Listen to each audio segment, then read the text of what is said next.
One of the fundamental algorithms in computer science and computer graphics is a space partitioning algorithm called Quadtrees. And what those algorithms such as Quadtrees that we're talking about or KD trees allow you to do is partition space in order to find the position of points quickly. These acceleration structures, for example, are used internally in Houdini or in VEX at some points when you're searching for close points, for example, but they can also be used to visualize images or graphics in quite an intriguing way. So how does a quadtree algorithm work? Imagine this two-dimensional plane here, and you have this point somewhere on it. And you now want to divide that space, so it makes it easier to find the region where that point lies in. And the way you do this is you take this area and check if the point is on this area, which it is, of course. And what you do now is you subdivide that area into 4 smaller areas of equal size. So we end up with something like this. And now you do the same thing again. For each area, you check if the point is in that area. And if it is in that area, you subdivide that area again. So the next step would look something like this. And again, you repeat the algorithm. For each of those squares, you check if the point is on that square.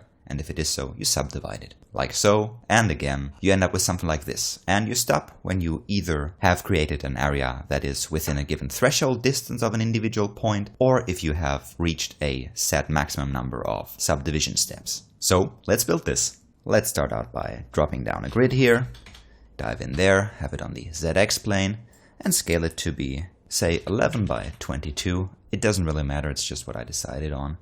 And give it 3 rows, 2 columns, so that we have those 2 squares here to start with. Next, I want to set up some groups that I will need, and some attributes. And I could use the group sobs or the attribute create sobs, but I tend to use VEX for that because I find it more compact and more straightforward. So I'm going to drop down a primitive wrangle here, wire this in, and in here I just want to create one group, and I'm going to do that with this add group underscore syntax and call the group do, and set it to 0 by default. So none of my primitives in here should be in the primitive group do. That's correct. Next, I'm going to create some points that I put on that plane and want to use to subdivide it. And I'm going to use a font here, so to have some text. Let's just say hi. I'll add some transform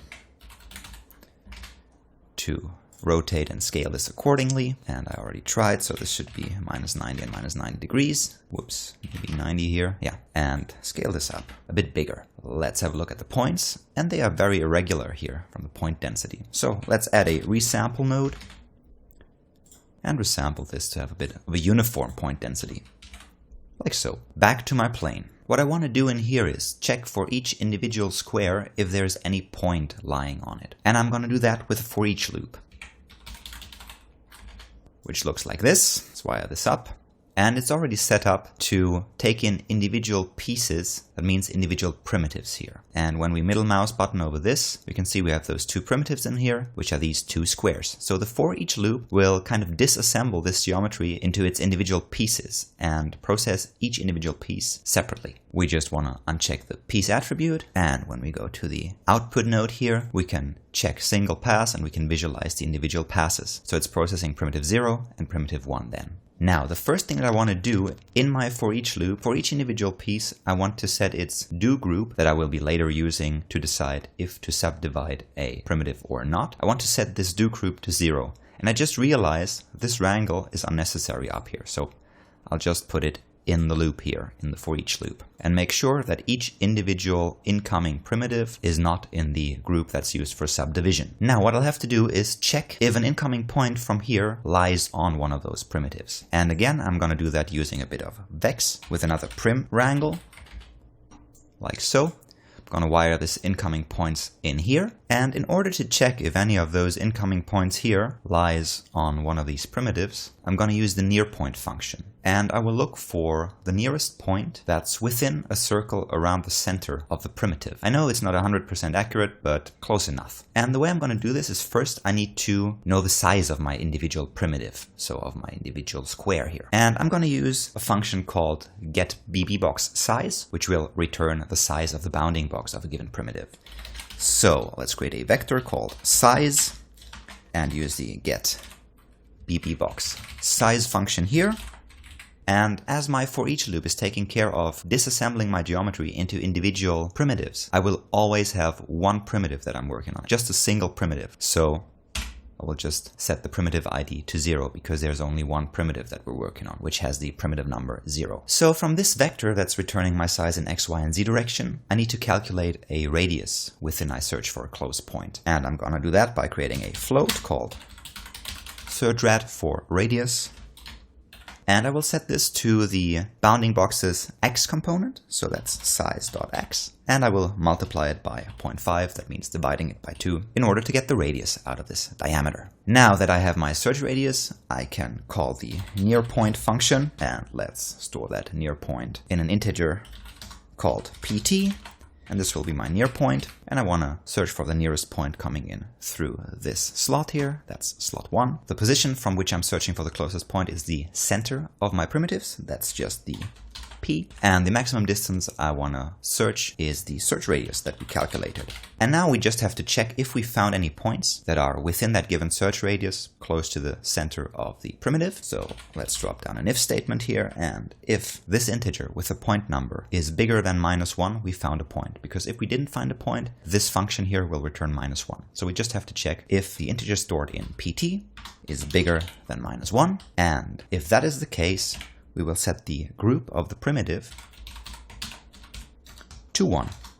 So again, let's go over this. What we're doing here is first get the bounding box of the primitive, of an individual primitive. Then from that bounding box size, which is a vector, we calculate the search radius, that means the distance from the center to one of those edges here. And we use that radius and the center point of my primitive to look for a close point that's on this primitive. And if we find such a close point, we will set the primitives group that is used for subdivision to 1.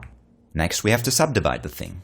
And we're going to use the classic subdivide node for that. We leave it set to Houdini Catmull Clark, depth is 1, but we want to override the crease weight attribute in order to prevent any distortions and make sure we are always subdividing into straight squares here. Set that to 10, and we want to limit it to the group do. Let's try that. We can see now we subdivided both primitives here, and that is because we found points on both primitives. So that is already really looking promising, but we have to repeat this over and over again. And the way we do that is we take this for each loop and put it in a for loop. So let's move those up a bit and create a for loop. And a for loop, in contrast to a for each loop, and a for loop, in contrast to a for each loop, just executes what's within those two stops here a given number of times, which you can set up down here. So for example, in this case, we will execute what's within those two blocks 10 times. Let's just set the iterations to 1 for now and move this up here, this down here, and move this whole block in here like so. Okay, let's just rewire this, tidy it up a bit, and highlight the output here. We can see now not much happened. That's because we're only running 1 iteration, so let's increase that, and again, and again, and again. And you can see we're slowly subdividing this space here. And this already is a very simple KD tree. Let's save that and try something else. Instead of using this font to generate the points that will be used to subdivide my primitives, let's use this grid here and just increase its resolution by subdividing it a few times. Again, override the crease weight here, and let's subdivide it really finely, like so. Then use an attribute from map. Wire this up in here. Let me see, that looks a bit strange. Let's go to the image settings and rotate this by 90 degrees and invert its hue so it's upright here. And let's load an image in here. For example, this guy, which is an Austrian painter which bears the same name as me, and use the color to scatter points on this plane here. But first I want to drop down a bit of VEX again to be able to adjust the color in here. And what I want to do is I want to remap my color. So I'm going to use a ramp here. So the color equals this channel ramp, and let's call it color remap, and I want to use the color itself as an input value. Let's click this here to create a ramp slider down here, and on the one hand what I want to do is I want to invert that image, so let's do it like that. Let's switch off the light here so we can see something, and then I'm going to feed it into a scatter SOP and check density attribute and use the color CD as the density attribute. So I can now scatter points into those areas that are bright and scatter really few points in these areas that are black, and use those points as input for my quad tree. Let's see what comes out of this. Takes a while, but you can see we're slowly generating this image here. Let's increase the iteration one step further And the for loop and for each loop are not the quickest loops, but it's okay here. Maybe increase the point density that we scatter in there to say 3000, like so. And let's run the quadtree on that again. So this is one way that we can use a quadtree to visualize images or graphics. But there's another really interesting way we can use this technique, and it's very similar to what ancient image compression worked like. So let's have a look at this. And although this technique is a bit more complicated, it yields really interesting results. And what I'd like to do is I'd like to use the color image stored here and transfer that color onto my subdivided primitives and decide if a primitive's color is very close to the average color of pixel underneath that primitive, then I will stop the subdivision. I'll show you what I mean. In order for this to work, I will just delete those two nodes here, and I'm going to delete that font as well. We don't need that anymore. So I'll have my incoming image here. What I need in the beginning is I need to set up my color. So let's drop down a primitive wrangle again and set the primitive's color to a color that is not stored in this image here. And the color that is not stored in this image typically is a negative color. So let's set that color to -1, -1, and -1. And now in here, the primitive wrangle, where I decide if I want to subdivide a given primitive or not, I will need to change that. So let's delete all this. And what I want to do over and over again is I want to find all pixels underneath each individual primitive, calculate their average color, and then check if that average color differs from the color of the primitive. And if it differs too much, I want to subdivide the primitive and update its color. So what I first need is a threshold to decide how closely the primitive's color matches the average pixel color underneath that primitive. Let's do that by creating a float called threshold. And we're going to use a float slider for that. Let's call that color threshold, create it. And in my case, I want to set it to something like 0.02.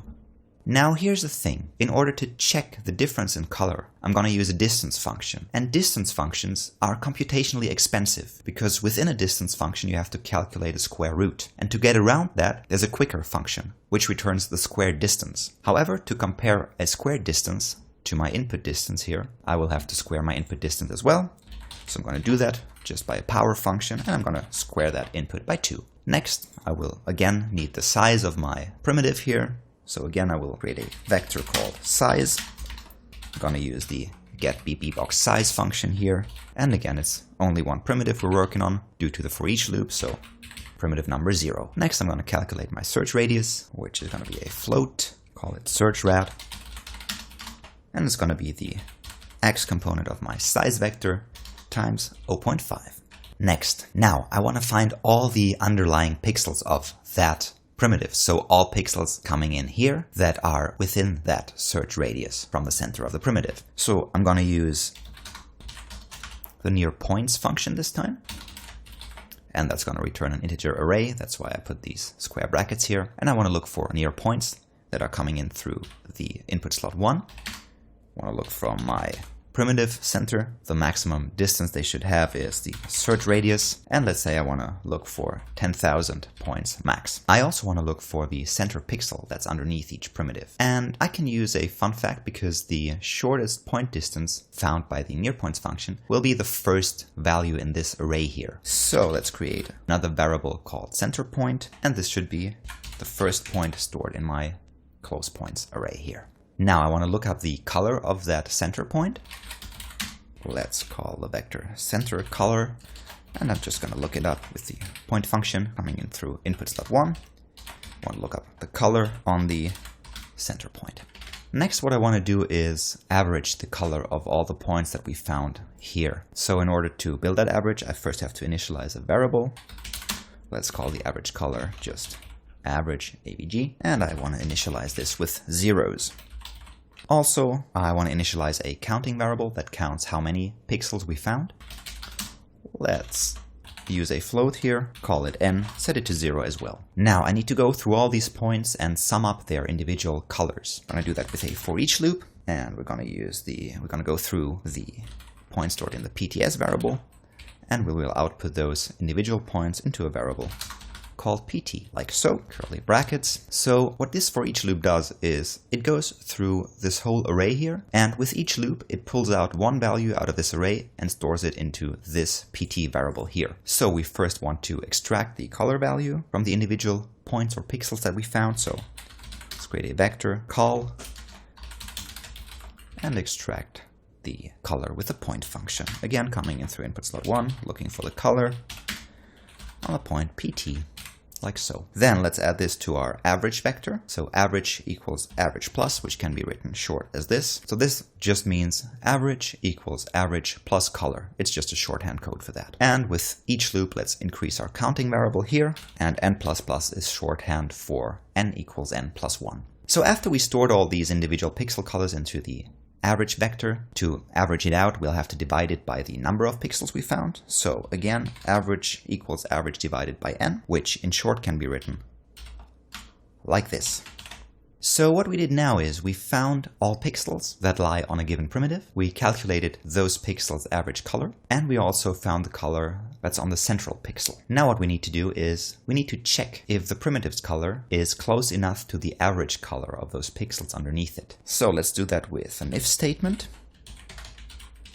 And we want to check if the distance between the color vector average and the color vector of my primitive is below a certain threshold. And we're going to use a distance function for that. And as I already mentioned, a distance function is kind of slow because it has to calculate the square root. So I'm going to use a distance squared function here, which is a bit quicker. So if the distance 2, that's distance squared, of my color vector of my primitive and my average color vector is above my threshold that I created up here and that I can adjust with the slider here. So if it's above the threshold, then we're going to subdivide this primitive. So let's put it in the group do. And also we want to update this primitive's color. So the new color of the primitive equals the center color that we looked at. And that should be it. Let's give it a try. Fingers crossed. Let's maybe save this first. And let's click on this. And that's already looking promising. But just let me go through this one more time quickly and check if I did any mistakes. Okay, I think we're looking good here. The only thing I did is on this subdivision here, I increased the subdivision depth to 8 to increase the general resolution of the image. So our color values can be looked up more precisely.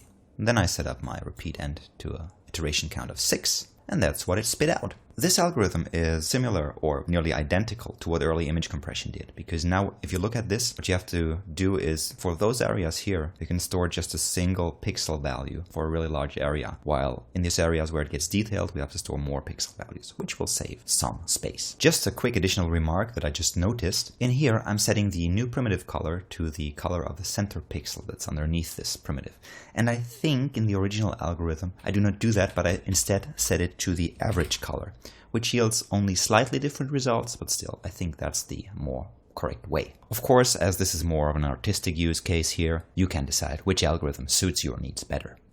So that was a really quick intro to generating quadtrees, or a visual representation of quadtrees. It is not the fastest algorithm out there, I'm totally aware of that. So if you guys have any quicker methods of doing that, I'd be thrilled to hear them. I'd love to hear them. Also, of course, these algorithms can be expanded into 3 dimensions to build what's called an octree then. And I encourage you to give that a try as well. I think it's a good exercise in VEX and general in Houdini. Again, we're thrilled to see what you guys come up with. And if you'd like to support Entagma, we have this Patreon thing going. And if you're interested in some additional content, you might find some interesting stuff over there.